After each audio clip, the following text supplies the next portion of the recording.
ਤੁਸੀਂ ਵੇਖ ਰਹੇ ਹੋ ABP ਸਾਂਝਾ जोश जज्बा जुनून। जब सब ठीक होगा ना तो ये तो करते रहेंगे। और जो दोस्तों से हर तीसरे दिन वीडियो कॉल करते अपनी वो गप्पे वो रेसिपीज एक्सचेंज करते, कहाँ मिलता है वो मौका भाग दौड़ वो एक तमाचा करते रहेंगे। इनसाइडर आउटसाइडर की थ्योरी मुझे समझ में ही नहीं आती। आई डू फील के ग्रुप्स होते हैं, ऑफ कोर्स होते हैं।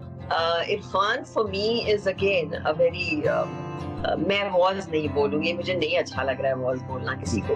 तो वो जो एक तालियों की एक गड़गड़ाहट, वो एक एक्नॉलेजमेंट, वो एक अटेंशन मिलना, मुझे किसी ने बैकअप नहीं किया था यासिर, किसी के कहने पे रुकना जरूरी नहीं। वो जो बड़ा पर्दा है वो डिसाइड करता है कि कौन इनसाइडर है कौन आउटसाइडर है। Very proud of you Divya. और एक बात बताना जो आप भूल गए कि 4 साल की लड़की जो खई के पान बनारस वाला पे डांस करती थी, फिर उन्हीं मिस्टर बच्चन के साथ काम भी कर रही हैं फिल्मों में, और जाहिर है कविता लिखती हैं तो वो बच्चन साहब उसकी तारीफ करते हैं। अपने आप में युक्ता मा लॉन्ग वे, बहुत कमाल का। और दिव्या ने एक और किताब लिखी थी, मी एंड माँ, उनकी पहली किताब थी, 2017 में आई, बड़ी कमाल की मेमोयर था अपनी माँ के से अपने रिश्ते के बारे में और कैसे उन्होंने साथ दिया उनकी माँ ने। अब दूसरी किताब की भी चर्चा आने लगी है, मैंने कहीं पढ़ा था, आपके पब्लिशर भी बता रहे थे कि दिव्या दूसरी किताब की तैयारी में। क्या है दूसरी किताब? दूसरी किताब यासिर फिर से मेमोइर्स ही होंगे, लेकिन मेरी जो ये जर्नी रही है, जो सब जानना चाहते हैं, कहाँ से शुरुआत, कौन वो लोग जो आपके लिए खास थे, क्या हुआ, कैसे हुआ, तो ये मेरी फिल्म जर्नी के बारे में होगी। और अभी बीच में बस लिख रही हूँ एंड लेट्स सी कब खत्म होती है। और हम न्यूज वाले हम जरूर जानना चाहेंगे, कुछ खुलासे होंगे कुछ जबरदस्त जो दुनिया हिल जाए, ऐसा कुछ? नहीं, मैं हिलाने का तो मैंने हीरा उठाया ही नहीं, नहीं हिलाती हूँ, बस इतना ही काम है। हाँ, नहीं वो बहुत बहुत बहुत खूब।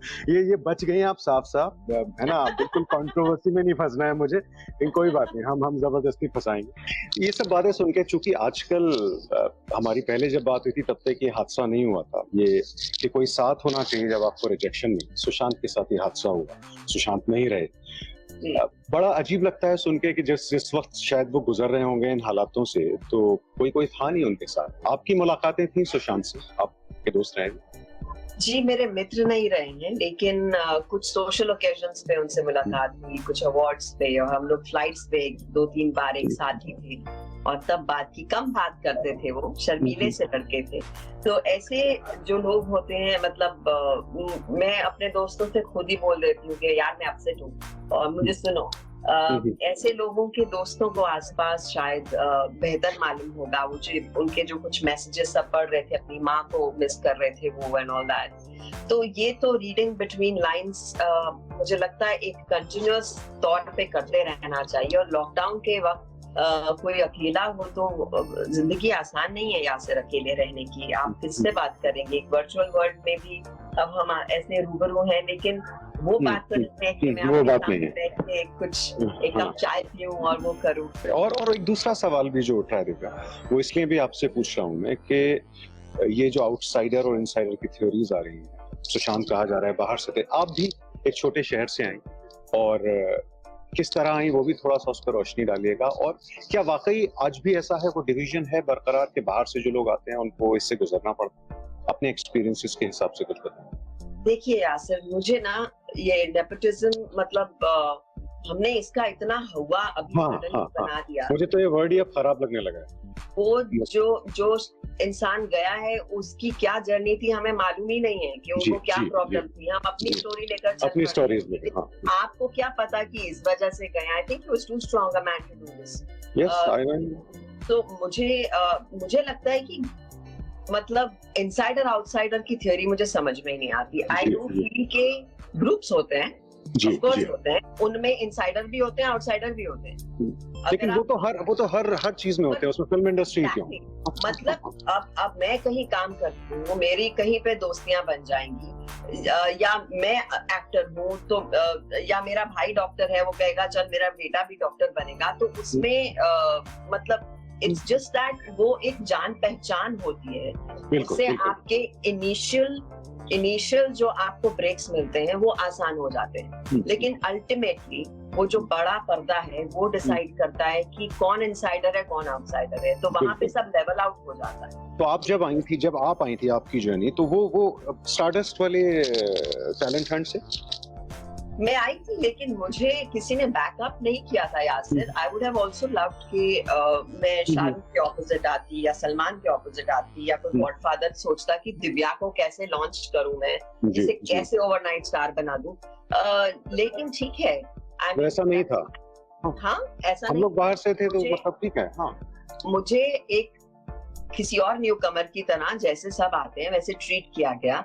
मैंने बहुत रिजेक्शन सुनी और ऐसा नहीं कि मेरे साथ ही, सबके साथ किसी ना किसी लेवल पे रिजेक्शन होती है, क्योंकि यहाँ के स्टेक्स बहुत हाई हैं।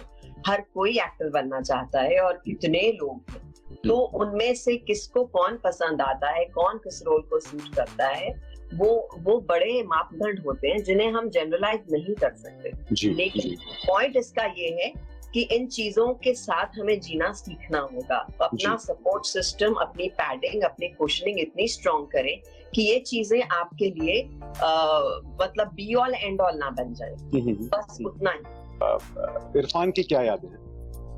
मुझे तो अभी भी लगता है कि मैंने 4 फिल्में की हैं। मेरी सबसे पहली फिल्म उनके साथ दुबई रिटर्न थी जो रिलीज हुई, लेकिन पूरी इंडस्ट्री ने देख रखी है फिल्म और अपने आप में इंडस्ट्री में वो कल्ट फिल्म मानी जाती है। और फिर उसके बाद आजा नाचले की जो यश चोपड़ा की फिल्म थी, और उसमें भी वो मेरे हस्बैंड थे, हिस में भी मेरे हस्बैंड थे। Blackmail he did play my husband, but blackmail में हमारा एक्चुअली ज्यादा काम एक साथ था ही नहीं, लेकिन इस बात की खुशी थी कि इसलिए इरफान है।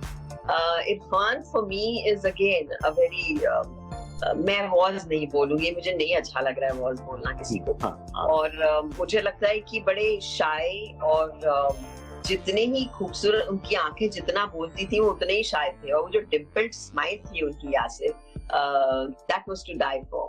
और वो जो एक साइलेंसेस होती हैं डायलॉग्स के बीच में, वो बहुत सारे एक्टर्स के लिए कई बार मुश्किल होता है उन्हें उन साइलेंसेस को हैंडल करना, क्योंकि डायलॉग्स का सहारा तो होता है लेकिन साइलेंसेस का सहारा नहीं होता, और वो उन साइलेंसेस में बहुत मैजिक भर देते थे। And for an actor it was a delight, क्योंकि acting is all about reactions, तो हमें सिर्फ इरफान को देखना होता था और एक बहुत खूबसूरत सीन बन जाता था।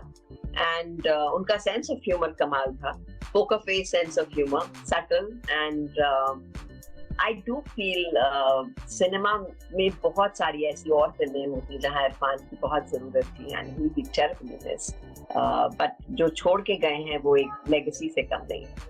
बहुत खूब। और दिव्या, जाते जाते कौन सी अब क्या किस चीज पे काम कर रही हैं? अब तो खैर बंद है सारा काम, लेकिन जब खुलेगी दुनिया, जब सब ठीक होगा ना, तो हम कहाँ देखेंगे अब? यासिर, प्रोफेशनली ये जो 2020 आया मेरे लिए बहुत अच्छा काम लेकर आया। कुछ बहुत अच्छे डायरेक्टर्स जो मेरी बकेट लिस्ट में थे, ये मैंने दिसंबर से लेकर मार्च तक 6 फिल्में खत्म की, और नीरज पांडे का शो आया, फिर उसके बाद सुधीर मिश्रा का एक शो किया मैंने, फिर दिवाकर बैनर्जी की फिल्म की, फिर उमेश शुक्ला की फिल्म की, फिर एक पंजाबी फिल्म, 2 हॉलीवुड फिल्म्स। तो ये सब रेडी है, अब कैसे, कहाँ, कौन से प्लेटफॉर्म पे क्या लॉन्च? नहीं, बस पहुंच जाएंगे हम एज एन ऑडियंस। तो हमारा फायदा है कि हमें थिएटर में टिकट भी नहीं खरीदने पड़े। तो बहुत बहुत बढ़िया बातचीत है।